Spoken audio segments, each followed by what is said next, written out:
Om Sthapakaya cha dharmasya sarvadharma swarupine avatara varishtaya Ramakrishna te namaha. So from 5th July we have started our summer recess. We had a beautiful program, a whole day spiritual retreat on 4th of July at our Berkeley Center. And there were 6 Swamis, and from 5th we have our summer recess. But as revered Swami Ishtananda is here, we did not, or rather, we want to utilize this opportunity to invite Maharaj to deliver some very important talk in this evening. So kindly, Maharaj agreed, and today Maharaj is here. So the title of Maharaj's talk this evening is Sri Ramakrishna and Spiritual Life. So how Sri Ramakrishna influenced, or Sri Ramakrishna's teachings about spiritual life. Probably those areas Revered Maharaj will cover this evening. Revered Swami Ishtananda ji, he came in this country as the head of our San Diego Center in 2000. Then from San Diego, Maharaj was posted to St. Petersburg, Florida in 2007. Till then, Maharaj had been living and managing the center there. Before coming to this country, Maharaj officially joined in Berkeley Center, Berkeley, and then he was posted to a degree college of Ramakrishna order just next door to the Melon Mart.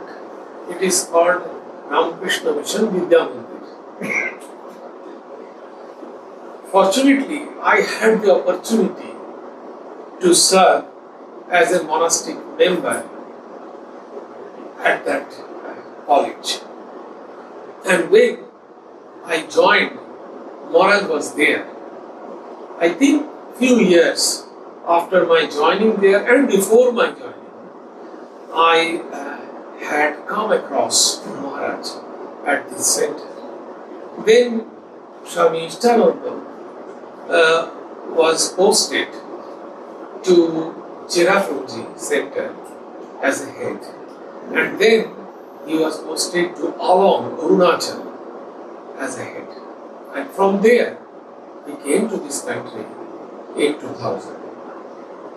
So I have a long association with Revered Maharaj, and I am really glad and consider myself privileged that Maharaj kindly accepted our invitation to attend and participate in our 4th of July spiritual retreat, and also he agreed to give a talk here of Sri Ramakrishna and spiritual life.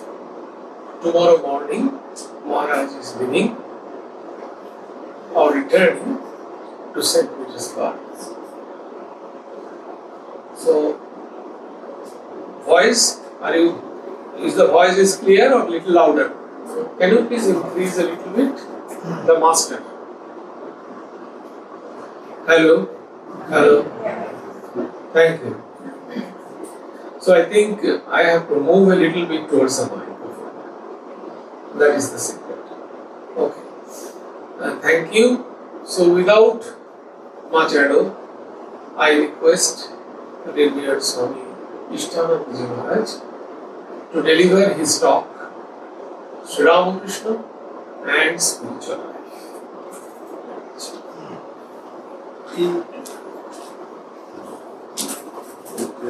Any question answer? Yeah. Maybe.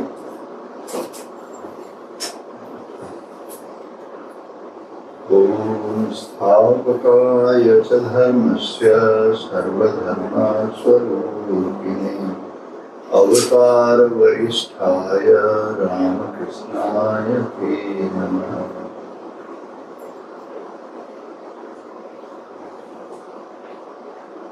Dear Brother Prasannakananda Maharaj and my very dear devotees, this is a wonderful occasion, a wonderful opportunity for me to come and meet all of you, both at Berkeley Center on Post and here tonight. And this time, a very special occasion of celebrating Jagannath Mahaprabhu's birthday back in India.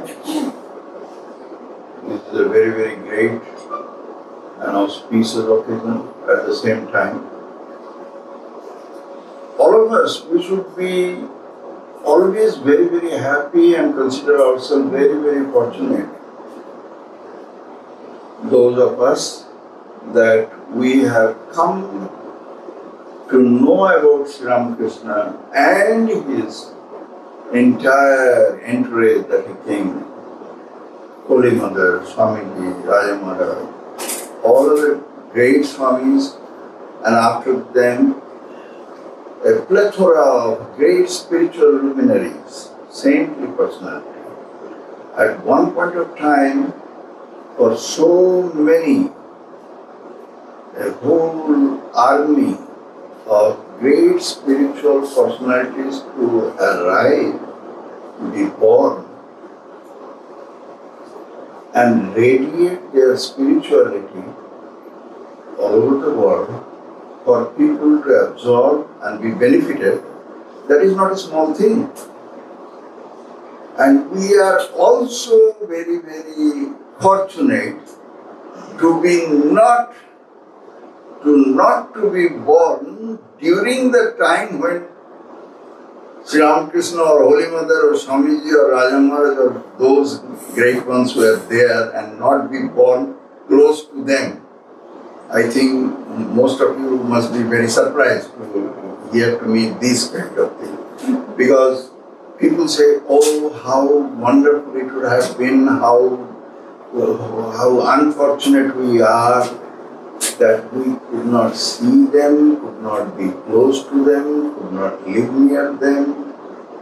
How fortunate those people must have been who were born then and lived nearby. And we missed that opportunity, and we are not that fortunate. There is a common ignorant sentiment like that. I say this ignorant sentiment. Why? Sri Ramakrishna himself has said that to be in the company of great spiritual personality and to not honor them appropriately, accordingly, not to have respectful attitude towards them is a great sinful act actually. Even without their knowing, inadvertently, people might commit sin outright and suffer on account of that they have done something painful to these wonderful, great spiritual personalities, that they have become cause of some hurt to them. And how sensitive their minds were, we cannot imagine. So to be very close to great spiritual luminaries and to come very close to someone who is God incarnate in human body, it is not free from risk taking, it is very risky. So and not to recognize them. At the time when Thakur was there, when Holy Mother was living in what abject poverty she had to live in the village after the passing away of Thakur for a quite long period of time, and even before that, and even after she was somewhat recognized and was supported, even then, what kind of life she was living? Not a very great, glorious, everybody worshipping her like we do in the temple. Not like that. Surrounded by many people. Some of them family members, some of them just ignorant devotees, bhaktas, disciples, etc., etc. It was not a treatment to as we now pray and sing the glory, the Mother of the universe has come in human form, not like that. So we should be very thankful to our good fortune that we have come. We are living in a time, in a safe distance, but at the same time, still having the reverberation of that great big bang of spirituality that happened in Dakshineshwar, and as if we are still able to smell the fragrance of that wonderful flower garden that was there. So being in within a safe distance, but having all the good things that they have been in the meantime recognized and been explained and preached by many others about who Sri Ramakrishna was, who was Holy Mother, Swamiji, and many others, and many other aspects of their life, teaching, significance, many different things. That now it is available to us, which were not available when it was very close to the time when they were living. We should consider ourselves very fortunate. This is one thing that comes to my mind. That we should be feeling very happy and very fortunate that we are in the same, but at the same time that we have been drawn by his wonderful spiritual attraction. This is a case of having good fortune in all different ways possible. Now let us come to the main topic. Sri Ramakrishna and the spiritual life.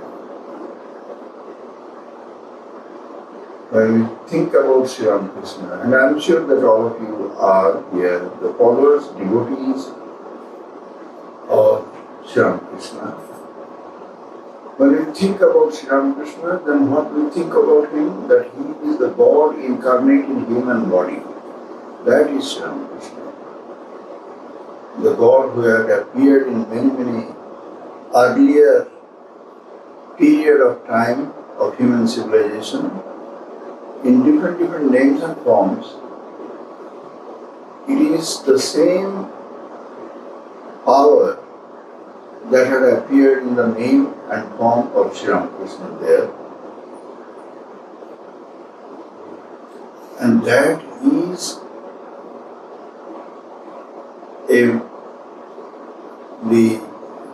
the definition of grace.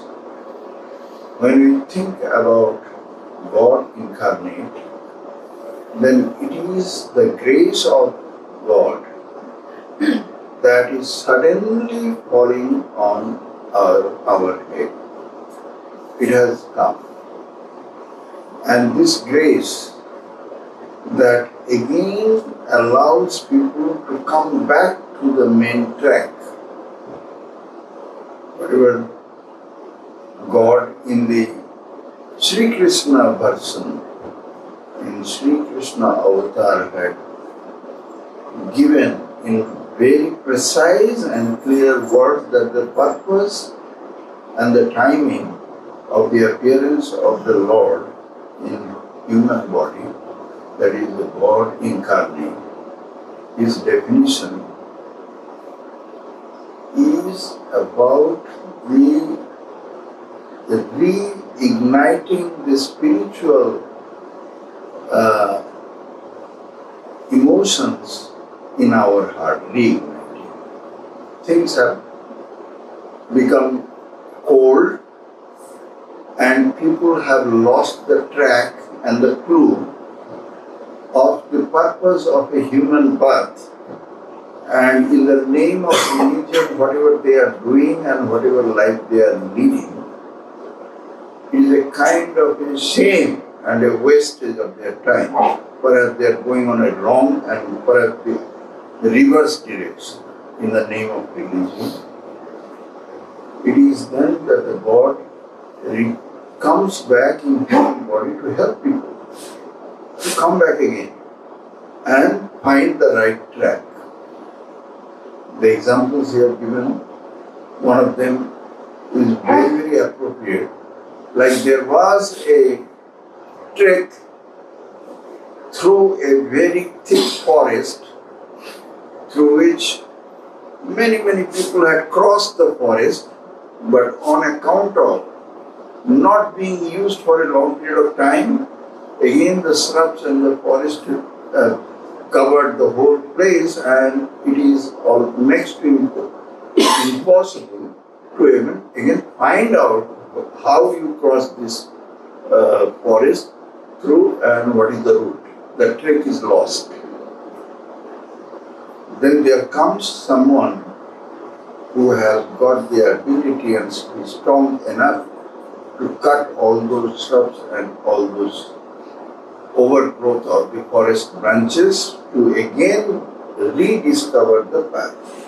And after that, it becomes so easy and thousands now walk much easier and comfortably and safely and fast enough to cross the forest.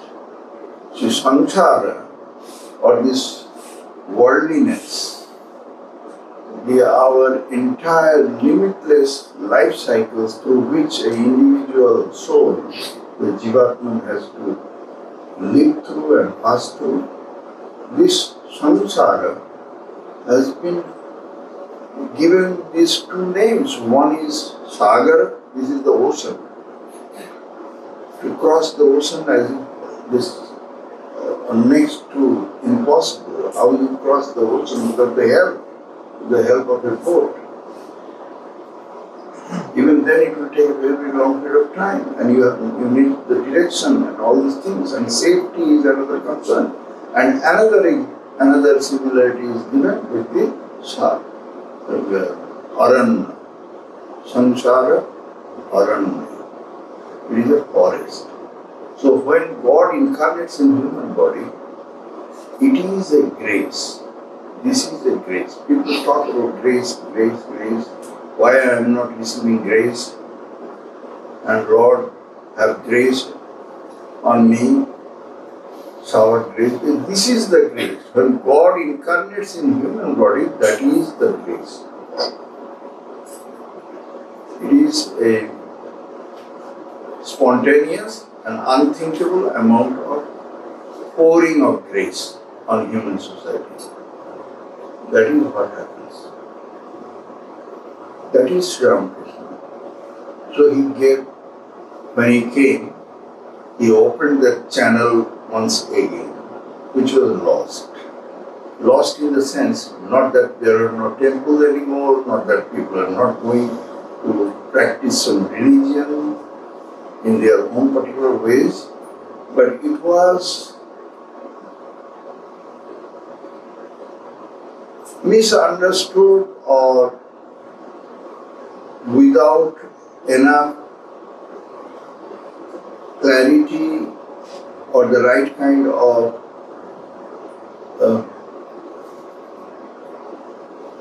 goal understood what they are going, reaching, how, and what is what, and what is good, bad, right, wrong. Many different things were confused.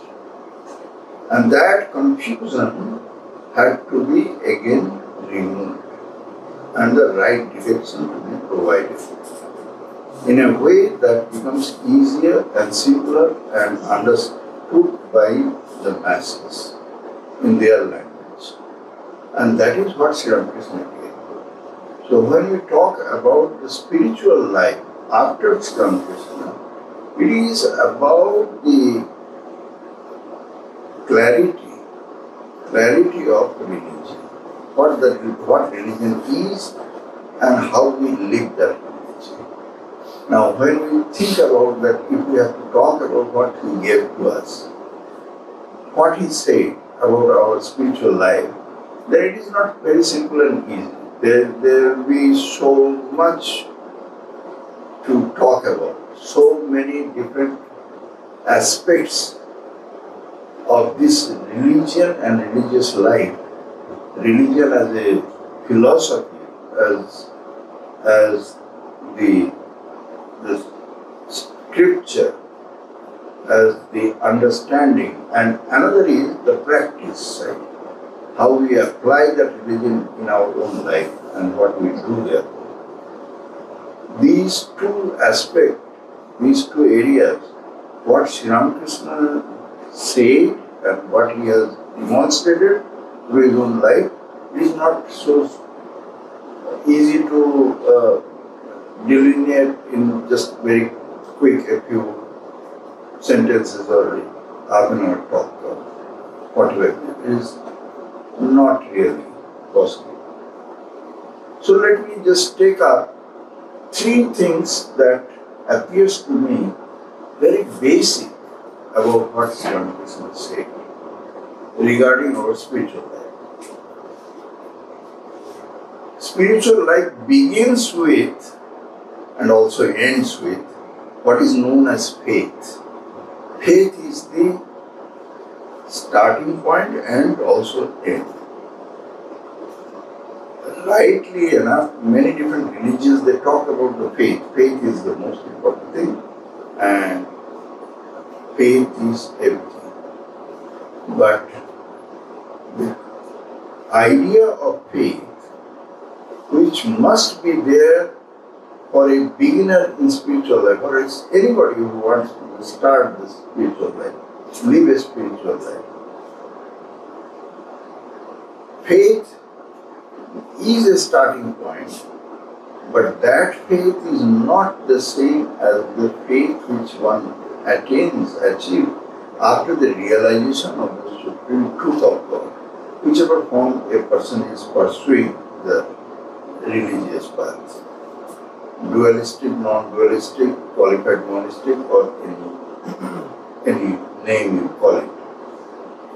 But the faith is the end or this destination or the goal is also. After realization of the supreme truth, a person attains the faith which becomes unshakable.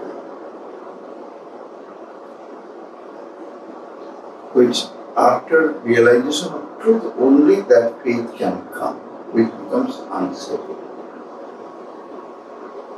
But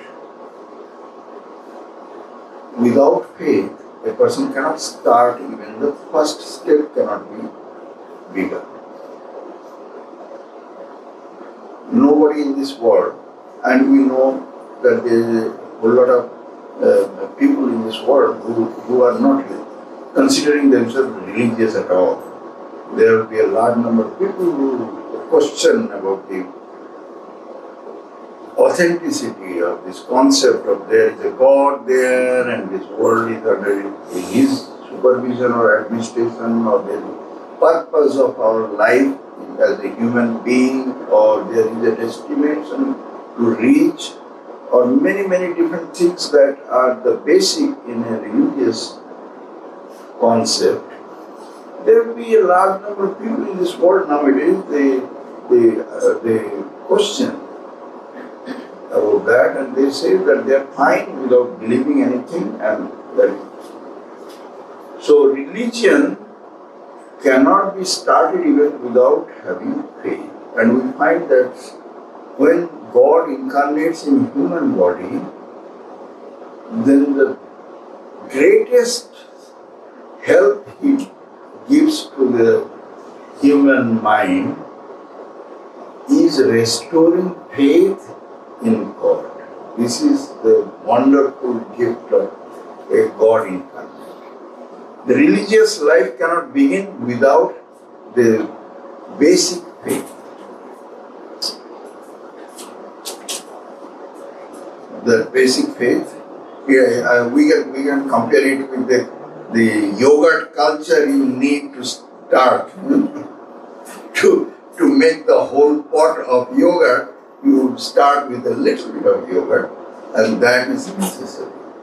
So that little bit of culture, without which it will not start even. You cannot have just a pot of milk and it will turn into yogurt, it will not. Or cheese, for example. You need some kind of a seed to start with. Without that, nothing will happen. And that is the beginning, and that is a very, very important thing. And Sri Ramakrishna says that some people, they are fortunate enough and they are so very, because of their past many different births of karma, good karma, they are born with inborn faith in God. They are. But then there are many who don't come with that kind of good fortune, and for some reason or other, they feel a kind of a blockade in their mind that they don't believe in God. Or they say, what is the need of believing in God? Even during the time of Sri Ramakrishna, even good people, they need not be necessarily that they are not good people. They are good, very good, ethical, moral, helpful, kind, very nice people in the society. And everybody would love them and they will honor them, respect them. There will be plenty of these people, but they are not going anywhere in the form of a religious progress. Spiritual progress is a very, very important aspect of human life. When we are born as a human being, we have got a very special opportunity. We have got a very special opportunity, which has been explained by Shankaracharya in his writings. This opportunity of Manushyattva, that as a human being we are born, not as any other creature, because the life is passing through many, many carriers, like vehicles. The Jivatman is traveling through many, many vehicles, and these are the different bodies, different kind of creatures. And at one point of time, when you get this human body, then this is a wonderful vehicle that can take us to a long, long distance in one birth. But if you don't know where we are going, what is the goal, what is the purpose of life, then there is rudderless boat in the ocean, that kind of direction. They're not going anywhere. It is a wonderful ride. Sometime in the middle of the night, you have seen some young boys, they take a very fast moving car and go here and there in this. And then the cops are trying to stop them because they are running with all sorts of very high speed here and there in the middle of the night. It will be like that. You have got a wonderful vehicle, but you don't know where you are going and you might crash also. So human body is like that, human life is like that. You have got wonderful career only if you know where you are going and why. So religion gives us the purpose and religion gives us the direction. Purpose is liberation of the soul. It is not that forever we shall be only going and going and going. No. Why we shall be going ever, riding a vehicle? We have to reach somewhere and the vehicle is only the support for that. So this birth of a human being is for the sake of realization of God or self-realization, and that is the destiny. Somebody has to help us to tell us. If it is not done, then perhaps like those 17, 18-year-old boys, we should be just middle of the night going nowhere, but just going. When God incarnates in human body, the wonderful life and the wonderful example and the irresistible spiritual influence that he spreads around himself. Irresistible spiritual influence. People who come near him, however atheistic minded they would be, or having many different kinds of questions in their head, there will be, that gets suddenly clear. Suddenly they find a light at the end of the tunnel. Suddenly their helplessness, which is subdued in their inner mind,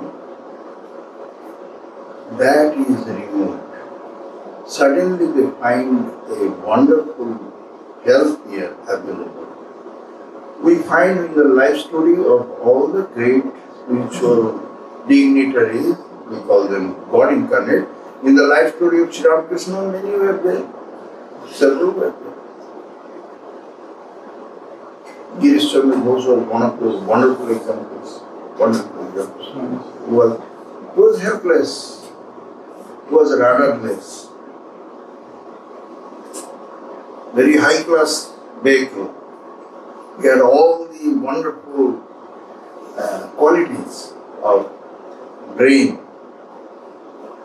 and body.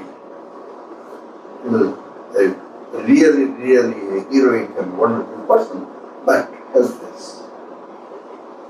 Coming under the influence of Sri Ramakrishna, just seeing him. Sri Ramakrishna came to watch his theatre, drama, Chaitanya Lila. Just seeing him, being a little bit close to this God man, this influence was overwhelming, or as I mentioned, irresistible attraction. And that gradually transformed the person to a saintly person.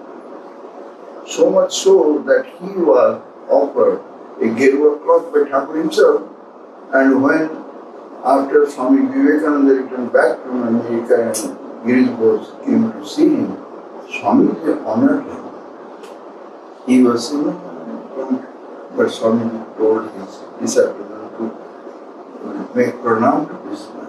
He is not ordinary man anymore. He has become a saintly person. Many transformations have happened, coming in contact with Sri Ramakrishna even without their knowing. So Sri Ramakrishna, his presence, his life, and whatever he said and explained through his those very simple worded preaching, he instilled the faith in God, or in the non-dualistic sense, faith in the self. that our life is not about this is not a bundle of psychophysical things, only the flesh and bone and the skin and all these things, and we have to live a certain period of life, and there is a mind stuff that is working inside and the brain is functioning, and that's it. It is not like that. There is the divine spark within, to have faith in that, to identify that and be happy about, to explore, go further. This is the spiritual life, and this was installed by Sri Ramakrishna. When Sri Ramakrishna told people that manus to manhus, that means about one's own inner true self, to have a hus or awareness. Awareness that let us start respecting our true self. That is the real thing. So Sri Ramakrishna, and through how many different kind of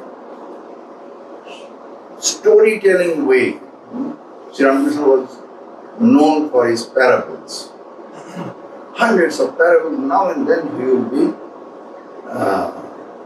serving to people in a very simple way, easy to understand, easy to digest, or take it in a fun way. Everybody laughs, everybody enjoys listening. All great truth of the scriptures, which is called sometimes hidden in the pages of scriptures, hidden in the sense that it is hard to crack the meaning. What do they say? What is the inherent message? That becomes so simple and easy and palatable, even enjoyable. That way Sri Ramakrishna is talking about. And we find this one lesson of having faith. Faith in God. God is real. God is real. Because for a person who has not realized God, how will he or she know that there is a God? It is all a hearsay. It is written in the book. It is only people are talking about it. How do I know? What is the proof? Everybody will ask about it. What is the proof? And easily say, no, I want a solid and tangible proof without which I am not going to accept it. Anybody can say like that. And how you convince such a person? Who will say that I won't accept anything without a solid proof. You say God is real, but show me the proof. Magic is not a proof. People can say, oh, here is the apple from the air. God is real. No, that is not a proof. Magicians can create hallucination, hypnotize people, create all sorts of things, make magical things happen. That is not a proof of anything. You cannot prove by that the God is real. No amount of, these are in Hindu scripture, they have clearly mentioned that all these things which are miraculous happening of the physical kind, like this physical universe is there, anything that appears to be miraculous here could be managed and controlled by yogic power. There are yogas are there, a particular kind of sangyama, you go here and you get this power, you get sangyama there and you get that power, etc. The Patanjali Yoga Sutra in the Vibhuti Pada, it has explained. So many things are possible. That is not the proof of God. God cannot be proven by any kind of physical proof. Physical things that is created out of matter, material of it, they cannot prove you that God is real and God does exist. Then how you start? Where from to start? In Bhagavad Gita, Sri Krishna has mentioned to Arjuna, Sakale neha mahata yogo nasta parantapa.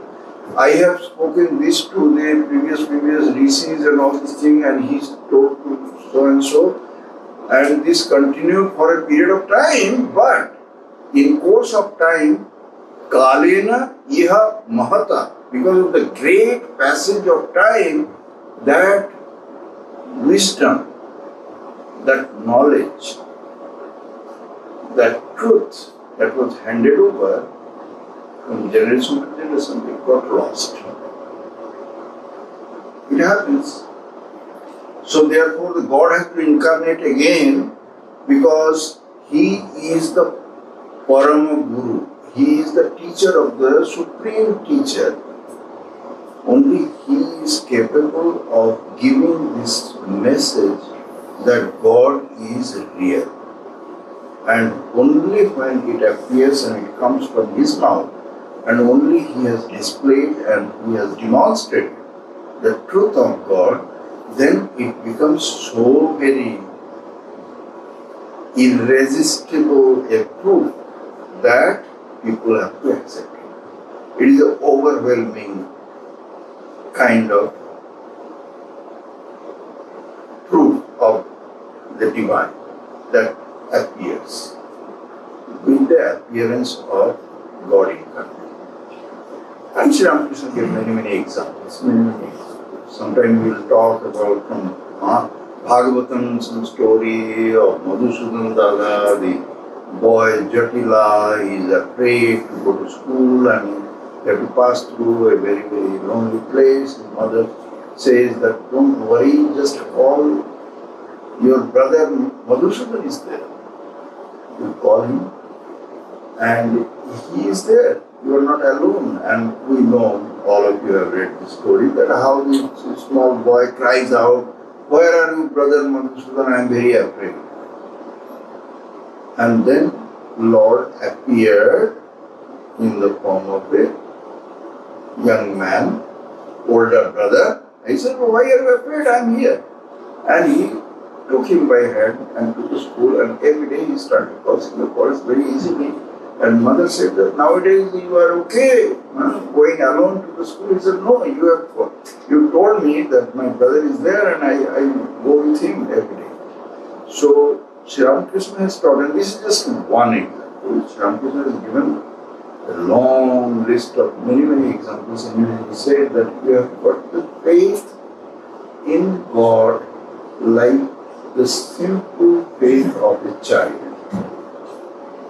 A child's simple faith is the way a mind should be developed, without which the God's real grace or actual presence will not be felt. For feeling that presence, you need the faith of a simple child. And then there are many. He said that the faith will do miracles.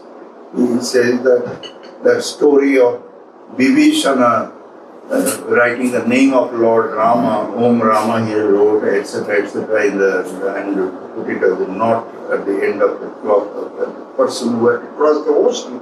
And he was crossing easily, and then he thought that, let me see what is written there and check me. And when he opened there and he saw, he said, "What?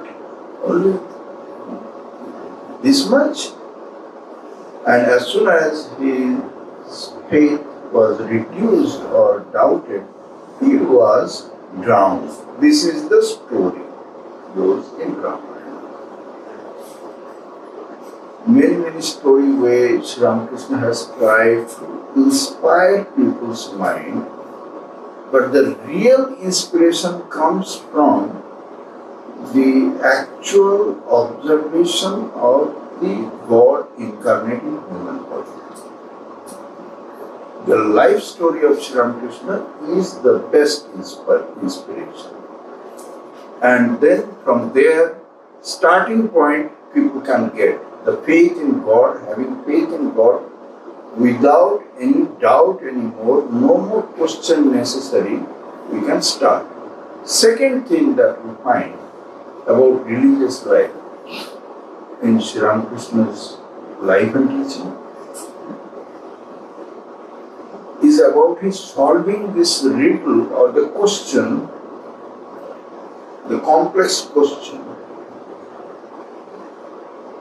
of what kind of devotee we shall be. Sri Ramakrishna had two kinds of devotees. One was like Ramchandra Datta kind of devotees, who will say that we don't have to do anything because we have seen Lord Himself and that's it. That's it. We have done with our spiritual practices. We don't have to do any more spiritual practices. We have seen the Lord. That was one kind of devotee. Another kind of devotees were like Narendranath. Time to time he will go here, there, he is going, suddenly he is missing, he has gone to Bodh Gaya, and he did a lot of meditation there and he comes back.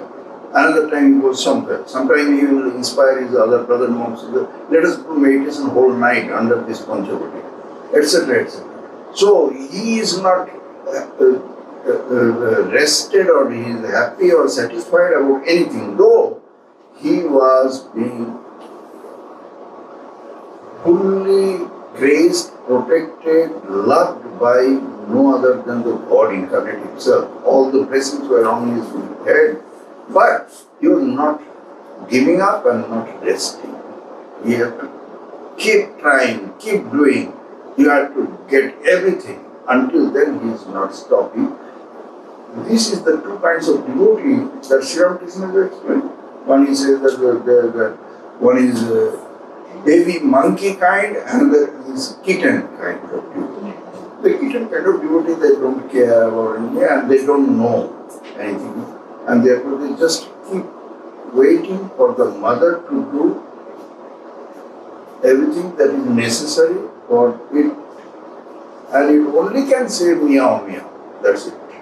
And the baby monkey kind of a devotee, it will hold on to its mother for life.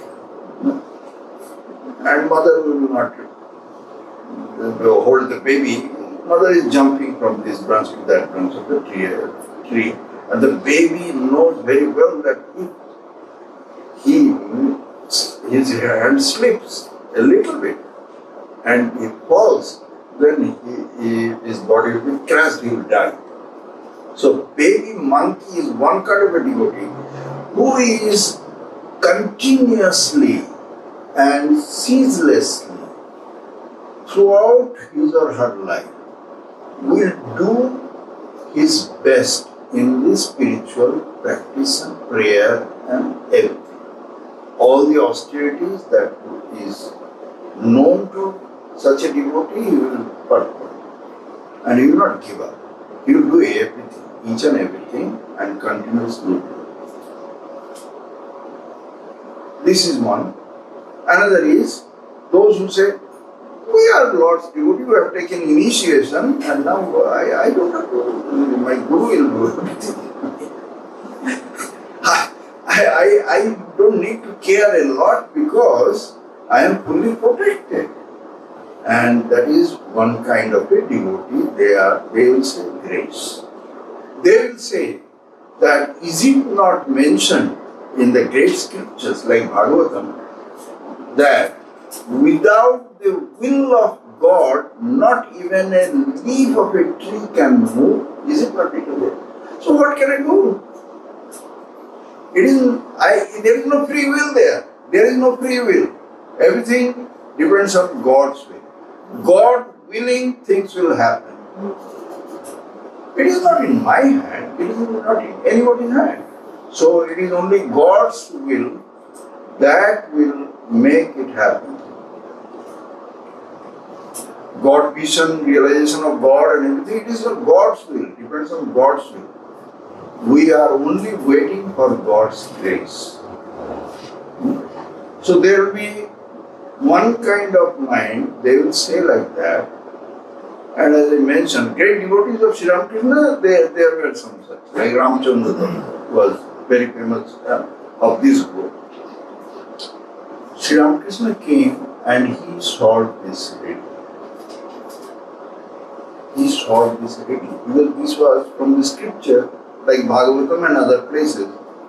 If you read the Upanishad, then they will say you have to do great tapasya and all these things.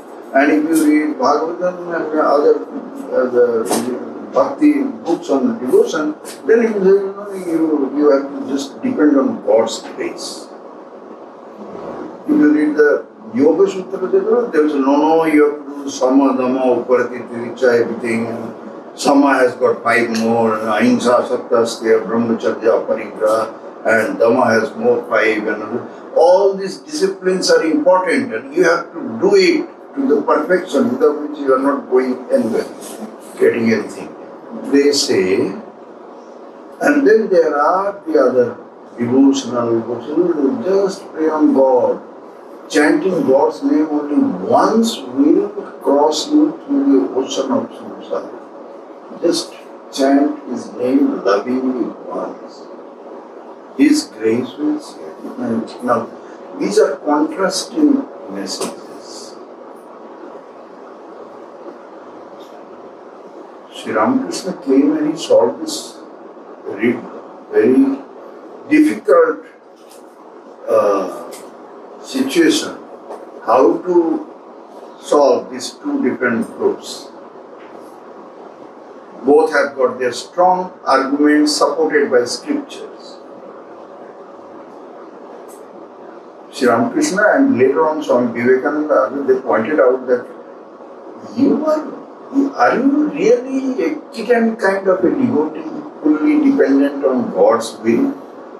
That mother cat will come and put you here, put you there, and you are waiting, or you are just helpless and you do nothing. You don't have any free will because there is no free will, only God's will. Is it so? If that is true, then how do you live your life? If we look back in our day-to-day life, each and everything we do according to our will. Each and every small in the morning you get up and do everything, all the steps you take to get ready, to go somewhere, do your work, plan your everything for this day, for the week, for the month, for the year, for many years.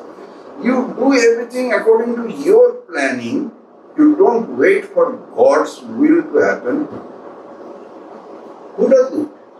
You select which model of car you are going to buy. You don't wait for, okay, let me have God appear and tell me whether I am buying Prius or Tesla. No, God doesn't say. You do it. For everything, you are deciding, your life, you are managing. Only in matter of spiritual practices that will lead you to God realization or your self-realization or the liberation of the soul. Only for that, it is God's grace, God's will. Nothing happens without God's will. There is no free will, etc. Is it so? That is not true. Swamiji has explained later on in his lecture that everything is one united, homogeneous. You cannot break it. Your body, mind, system, your life, your emotion, your spiritual thinking, your inner make, purity, impurity, whatever it is. It is one homogeneous thing. It is not like when I go to work, only this part working. When I go to the temple, that part working. This is not happening. With the same mind you are doing everything.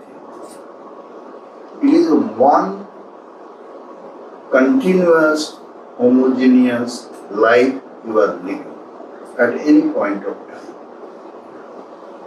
Either you are wholly dependent on God's will, it is not that it is not possible, but either you are like that or you are deciding about yourself, everything. It is not that opportunistically you shift the gear. Now I am dependent on God about my spirituality. If God wills, then I will go to do pilgrimage. If God wills. Rest of the thing I will plan for myself. This is not going to happen. This is like cheating on his own self. Sri Ramakrishna said, Bhaver Bhare Churi in Bengali. He said that you should not steal your own thoughts, your own ideas. You be a thief in your own. You are having one kind of thought and you are now having different. And thinking that the other thought is not understanding or catching me here. It is not going to happen. So how he solved this problem? This intriguing question, whether it is God's will or it is my will about the spiritual life. Sri Ramakrishna says there is no such thing that there is no God's will and there is no God's grace. It is there. There is continuously God's grace. As I mentioned, appearance of God in a human body is the greatest of the grace, like a flooding of the whole earth with the blessing and the grace of the divine. Now, are you willing to receive it? That is another question. And this is what he gave in this way. He said that the wind of God's grace is always blowing, and like a sailboat, you are on the water. If you want to move with the help of that wind, then you have to unfurl the sails. Sails of your boat is there, but it is not unfurled. You have to, furl it. It is tied and it is not working. You have to unfurl it. You have to unfurl it, and that is your responsibility. If you want to get the wind into your sail, then you have to work hard for that. So, spiritual practices, which is nothing other than purification of your inner self, your mind stuff and everything, which is a admixture of sattvic, rajasic and tamasic aspect of in them. All the spiritual practices, all the austerities, all the continuous whole lifelong your prayers, everything, they are doing this job. Bit by bit they are transforming your inner self, and you are becoming a better and superior and a purer and a more sattvic kind of personality, in which you shall be receiving the grace of God in the form of a clarity in your mind and more love for God and taste in having spiritual life. Otherwise, spiritual life would appear tasteless in the beginning, when it is not that pure mind and heart inside. So all your effort is necessary. Without that effort put there, you are not able to receive the grace of God. Grace of God is there. You don't have to even ask for it. It is without asking, it has been given. In the form of when God appears in human body, already the grace is flowing in a very big way. This is the point number 2 that I would like to suggest to think about it. The grace of God. The grace of God, which a person who can completely surrender oneself in the hands of the divine and doesn't care for himself or doesn't do anything to protect oneself, God will take care of him, that person. It has been written in Bhagavad Gita, it has been written in Bhagavatam, it has been spoken by Sri Ramakrishna, it has been demonstrated in their lives. How many times in Sri Ramakrishna's life he has found things that were necessary for him to do certain things. He wanted to do some sadhana, he wanted to see some people, and they happened to automatically and spontaneously come to him. He did not go anywhere to. So this is called that you don't have to do anything, God will do for you, and that happens to a person who has transformed himself so much that he is not doing anything for himself. He is not doing anything for himself, then God will do for himself. So this is very much visible in the life story of great spiritual personality. Why Sri Ramakrishna? His many disciples, even disciples of the disciples, even now we hear of great Swamis of our order who had miraculously received the kind of help that they needed dearly in their work of the order or any kind of service activity. Miraculously exact amount of help that they needed, that suddenly from, as if from nowhere, it came.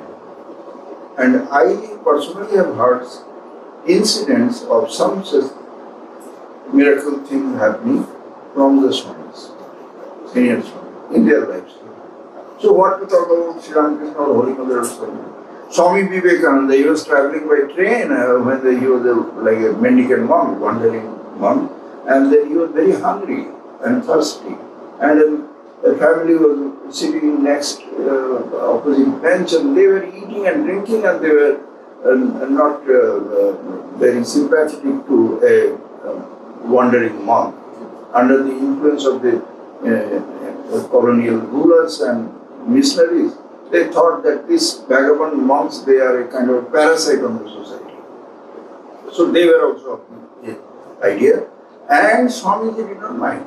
They were talking all sorts of nonsense, even they were insulting Swamiji. Those days Swamiji was not known to people, but they had that kind of mindset. Then their surprise, our next station, as all of them departed the train and they were on the platform, and platform was an old time, very small platform. There were some trees and little branches and benches and all. And Swami was sitting in one place. Suddenly a man came from outside the station, and with him came his helper or servant, carrying something on his head. And they were looking here and there, and then seeing that Swami is sitting at the end point of that platform, came near him, bowed down to him, and offered all the things they were carrying, the food for Swami. And Swami said, "But why are you giving me? I don't know you, and who are you?" And he said, "No, you cannot know me. I am just a poor man. I have got a little sweetmeat shop here near the station outside, and I was taking a nap after my lunch, and Lord Rama appeared to me and he asked me to find you and feed you. And that's why I quickly made something and I am coming." He said, "No, you might have mistaken for somebody." No, Lord Rama appeared and he showed you to me, and I am not mistaken. And the other family who were making very insulting remarks, etc., about the vagabond monks, like these beggars, they are the worthless people of the society, etc., living on others' earning, this kind of thing, they were totally astonished, and they came, they fell at the Swami's feet and asked his pardon, etc. We find from the life story of Swami Vivekananda. And this is not one occasion.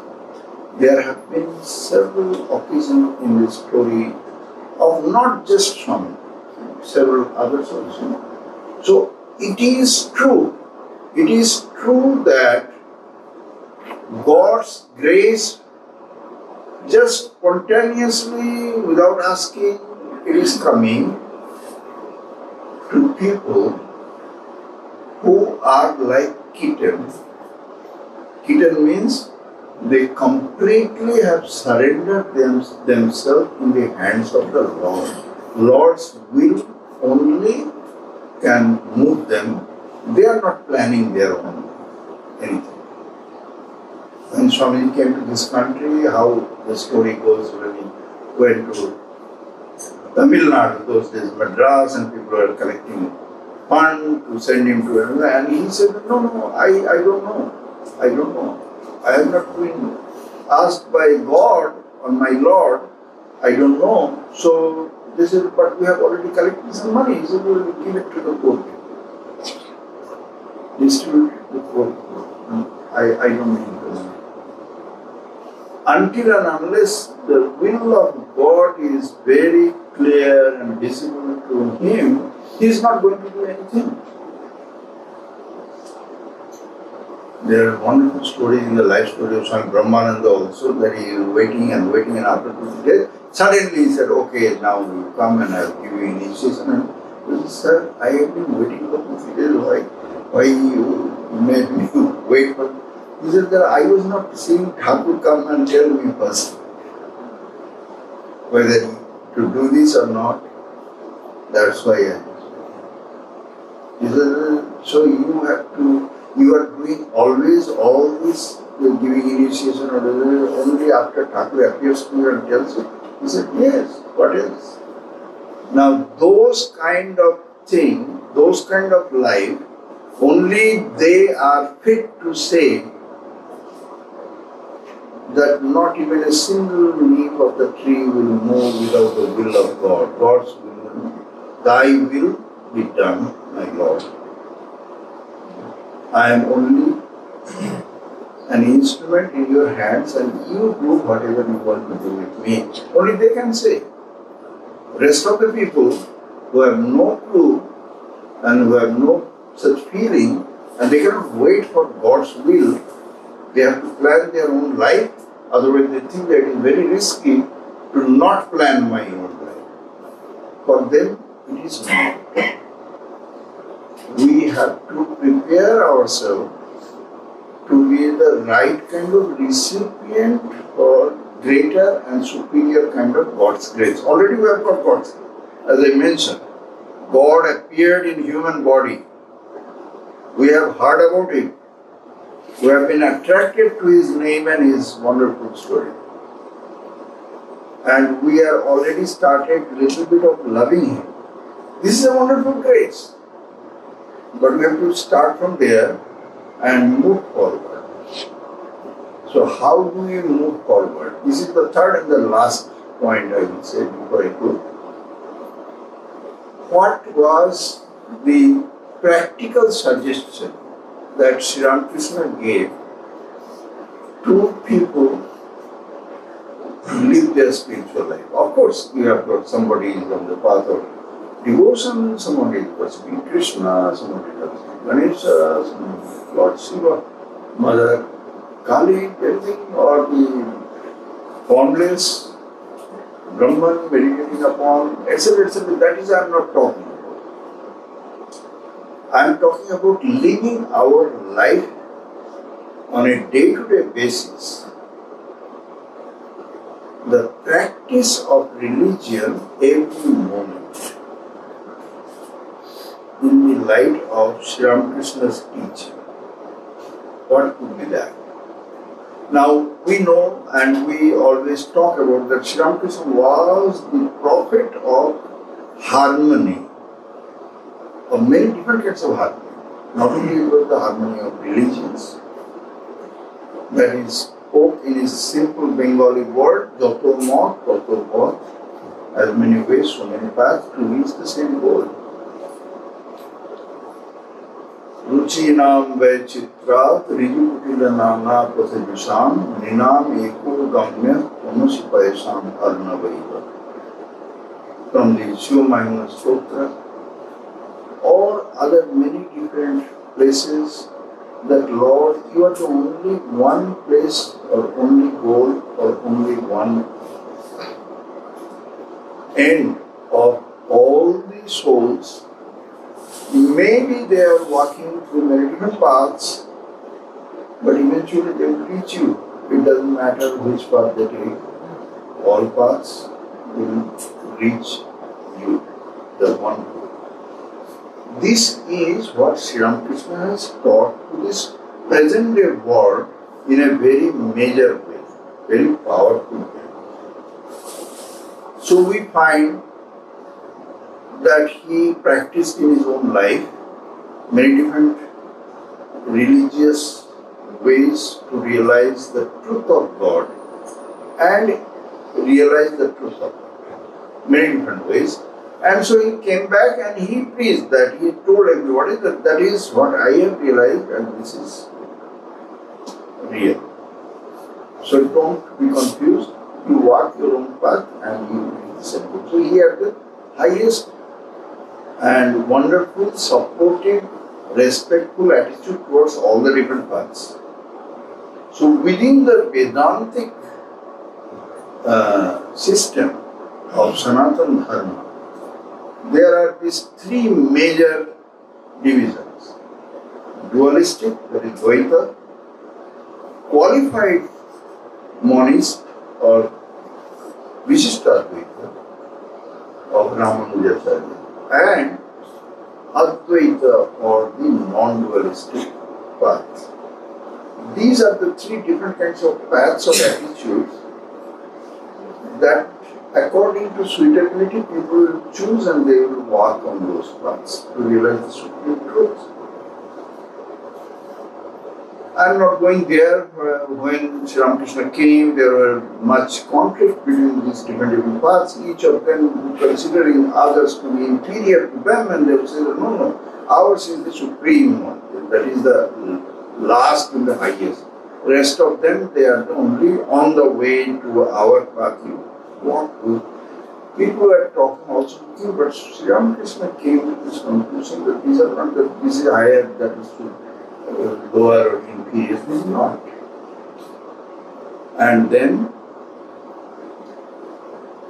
he taught his disciple, Swami Narendranath, who was also in the idea of that non-dual truth of Advaita is the supreme knowledge, and that is where you end. And not only him, the Guru of Sri Ramakrishna, in monastic Guru, who was on the path of non-dual Advaita, was a Jnani on the path of knowledge. He was also in the same opinion. So those who were on the path of the non-dualism, they were thinking that that is the end. Sri Ramakrishna explained to Narendranath that after reaching this non-dual experience, which is known as Nirvikalpa Samadhi, in that Samadhi, after realization of that non-dual truth, a person should be moving further and not stop there. And after that, he should realize that until then, whatever was considered as manifold or differentiated and not unified and one homogeneous non-dual existence realization, that manifold should be realized as nothing other than the many different forms of the same non-dual truth. So, the many is not many in the ignorant way. Many becomes many in the knowledge of non-dual. This is the teaching of Sri Ramakrishna, which is so exceptional, and it is a new explanation of the Vedanta. Scripture remains same, but commentary changes. According to the commentary, according to commentator, we call it by different names of philosophical schools. So Sri Ramakrishna gave this explanation that after realization of non-dual, you go forward and realize that whatever you thought as dualistic experience, that dualism is only another appearance or another form of non-dual. God has appeared in many different forms. So you can, on one hand, treat them as many different forms, many, but at the other hand, you can treat them as the same God it is. It is not other than that. It is that one Brahman who has appeared in it. And then Swami Vivekananda picked up that message in the most profound way, and then he taught it everywhere, which we call it nowadays as practical Vedanta, which is the application of Vedanta in our day-to-day life. That you treat everybody, everywhere, as a living God and nothing less than that. When you are serving a poor man, when you are nursing a sick person, when you are helping somebody helpless somewhere, it is only you are worshipping the divine, and it is not that you are just dealing with some person. This is a new kind of outlook, new kind of attitude, which is the highest spiritual practice of Vedanta in our day-to-day life. One old lady came to Sri Ramakrishna. She was a widow and she was doing her spiritual practices. She complained to Sri Ramakrishna that I cannot meditate on God. I am doing puja and all these things, but as soon as I close my eyes and try to meditate on God in my heart, I cannot. Then Sri Ramakrishna said, why? Why you cannot meditate? What is the problem? She said that I live with my brother's family there. She was a widow. Their small child is there, and that child is so very close to my heart. The child is always playing with me, and I love the child so much. I am so attached to this boy that I close my eyes and I am meditating on that boy. I cannot meditate on Lord Krishna anymore, so I am helpless. Sri Ramakrishna said, no problem. It is not a problem at all. He said that, let me tell you one thing. It is God who has taken all these different forms. This boy whom you think that it is your nephew, it is not a boy. It is God. Lord Krishna is playing with you in the name and form of that boy. Henceforth, you take good care of that boy, treat him nicely, but in your mind, always have this strong belief and faith that it is Lord Krishna.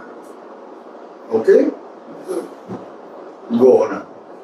And that lady, within a very short period of time, became a spiritually much improved and a almost realized person. Her spiritual life improved tremendously by this practice. Swami Vivekananda came and he spread this knowledge of applying Advaita, non-dual Vedanta in our practical life. We live with people, we have got our family members, we have got people in the office, everywhere in the society. Let us start having a refined mindset. Not that you have to suddenly be very soft and very kind and very not be practical in your dealing with people. No, not like that. It is about having your inner attitude thoroughly revised and reminded yourself continuously that it is the divine who has appeared in many different names and forms and even family members, and they are taking my service, my worship, and I am worshipping the Lord in many, many different forms. This is not human being, they are animal or any other creature. It is God Himself who is doing His Leela all around me. This awareness. And with this awareness, if we live our life, then our life will be way more improved and spiritually benefited. So we will be purified from inside, and this is Sri Ramakrishna's teaching. It is not Swami Vivekananda. Swami Vivekananda was taught by Sri Ramakrishna that it is not a poor man you are doing kindness, showing kindness. It is the Lord Shiva Himself who is taking your worship when you help a poor man. You are worshipping Lord Shiva there. So this was Sri Ramakrishna taught Swami. Swamiji has spread it all over the world. It is the application of non-dual Advaita Vedanta in our day-to-day life, and it is a harmony of dualism, non-dualism and qualified monism in one package. This is a wonderful part of our how Sri Ramakrishna help us in our spiritual life. So I think I spoke a whole lot, but these are the 3 points. And we can get up in the morning and we can say to the Lord with our prayer, the Lord, whatever body, mind, energy, thinking you have provided to me, I want to serve you, worship you this whole day, please help me, hold my hands, and this is, I am helpless. I am not yet a saintly person to realize the truth of all these things, but let me do this thing, worship you in your manifold ways, and in the night time when you go to bed, you again pray to the Lord that with my this very insignificant, ignorant, and inefficient body, mind, senses and understanding, whatever I could do, I have tried to do, and this is only my worship to you, my Lord. Please accept it and be kind and merciful on me. If we keep doing it, live our life like that, then we are following the teachings of Sri Ramakrishna. So thank you very much for giving me this opportunity, and let me say my peace chant. Om Shanti Shanti Shanti Hari Om Tat Sat Shri Ramakrishna Arpanamastu. खूब लंबा है खूब लंबा है. The subject is very vast, and Maharaj elaborated it in its own way. So it is almost 1.5 hours Swamiji spoke. I don't know whether you felt it or not, but it is 1.5 hours. So I shall complete. Let me convey my thanks, gratitude and pranam to revered Maharaj once again, because Maharaj has accepted this invitation and he has come and he delivered this beautiful talk, elaborated it. You know, we all have studied Gospel of Sri Ramakrishna, but reminding these things again and again, Sri Ramakrishna himself did it. Reminded it in different ways again and again. It helps us. So that is what Maharaj did in 3 important points. And Maharaj also elaborated the practical application of those teachings. But 2 things I would like to mention within 5 minutes. The first thing is this. We know Swami Vivekananda was the follower of Advaita. It is a general notion. But if you go through the inspired talks where Swami Vivekananda took the challenges to make some of his disciples a yogi. He said himself, I want to make some yogis out of these raw materials in 1001. If you go through the teachings of Swami Vivekananda in 1001, you will find again and again Swami Vivekananda gave emphasis on avatar, the incarnation. Incarnation, the concept of incarnation is required for Advaitins, for Dvaitins. Those who are following the non-dual and dual.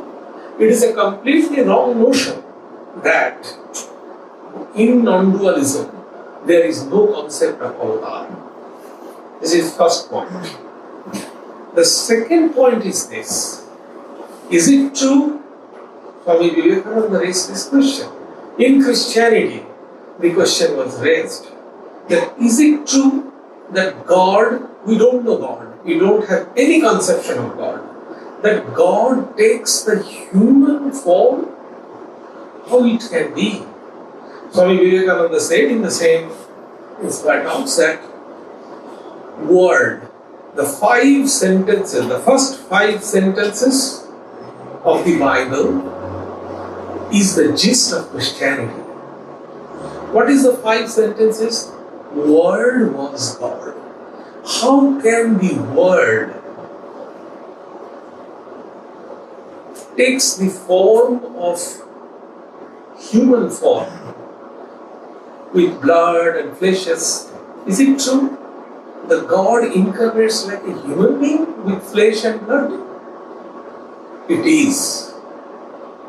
How? In Christianity, according to Christianity, what Swamiji, what Maharaj has already mentioned, out of love. Only one thing, out of love. In Christian theology, it is called agape. And this love, in turn, according to God, the human being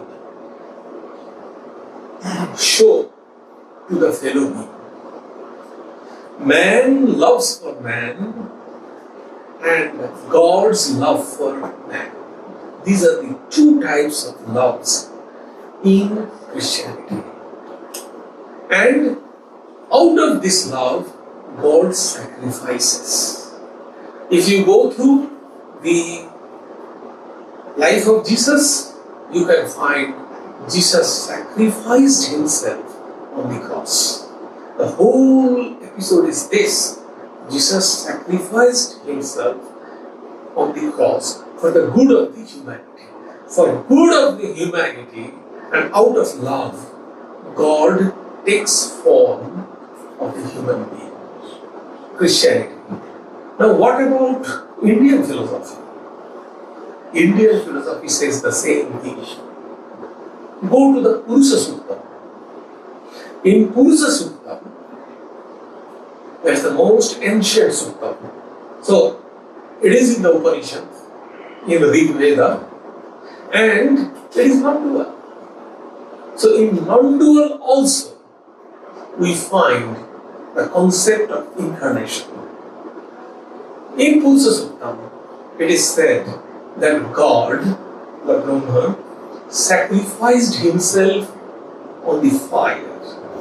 So in the sacrificial fire, the Purusha sacrificed himself, and out of that, sun, stars, all these came out. So the creation took place by the sacrifice of Brahma. by the sacrifice of God. And again, by the sacrifice, then in turn, the next sacrifice comes. See, the God is transcendental. Sacrifice of God, immanent thing came out. The stars, the moon, the sun, these are immanent, we can see that. So out of sacrifice, transcendent came into immanent. Then again, God sacrificed. And the lower things. So in this way, out of 3 or 4 stages of sacrifice, God takes the form of human being as avatar. And why avatar has to be followed, as one has said? Because there is no tinge of egotism in avatar. God's will and avatar's will become identified. So avatars acts like an open channel. Maharaj elaborated number of times the grace. How we can receive the grace?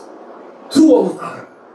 Because avatars acts like an open channel and grace comes through them. So God's grace comes through avatar to the normal, general human being. That is the way. Because the obstruction is not there in avatar. Avatars are completely egoless. That is why no obstruction. They can feel grace and they can transport grace to the normal, general human being. So, to realization of God, the Son of God is required.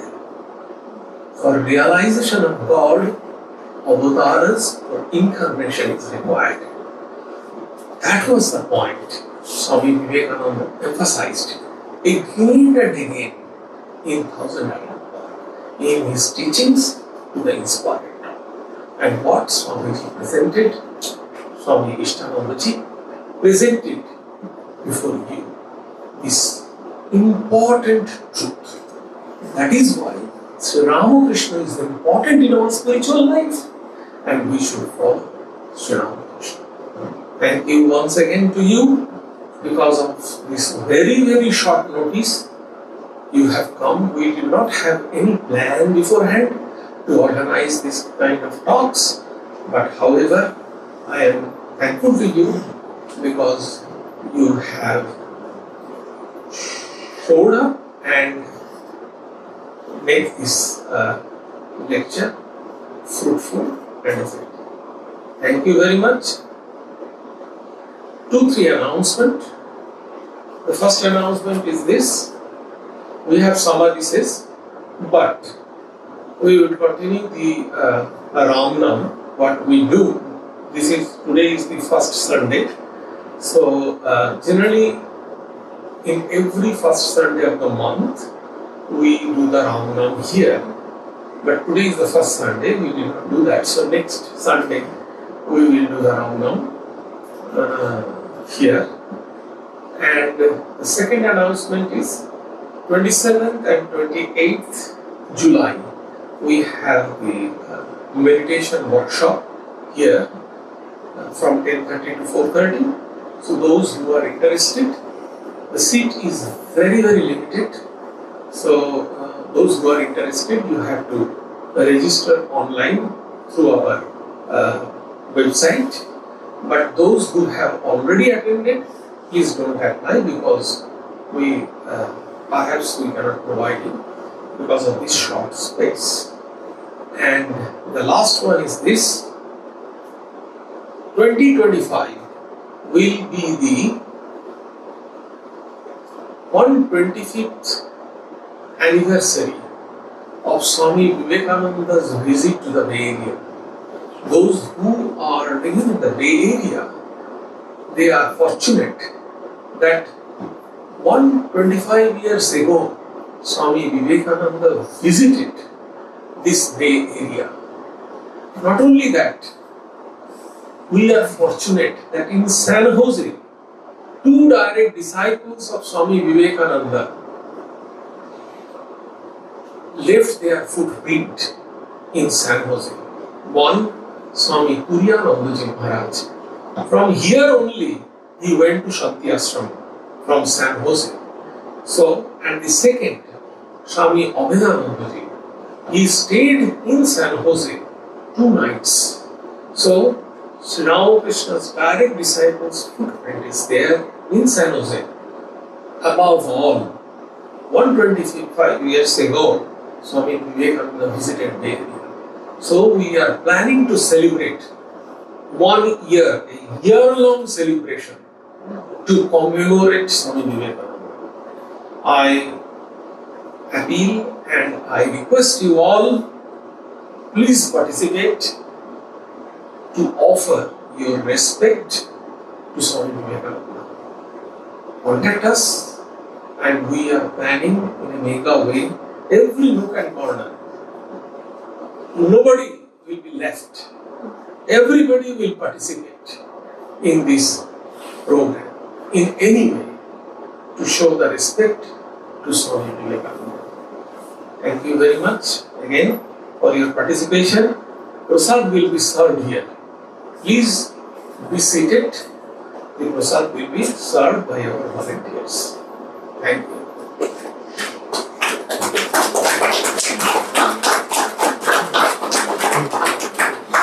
Mobile में बहुत सारे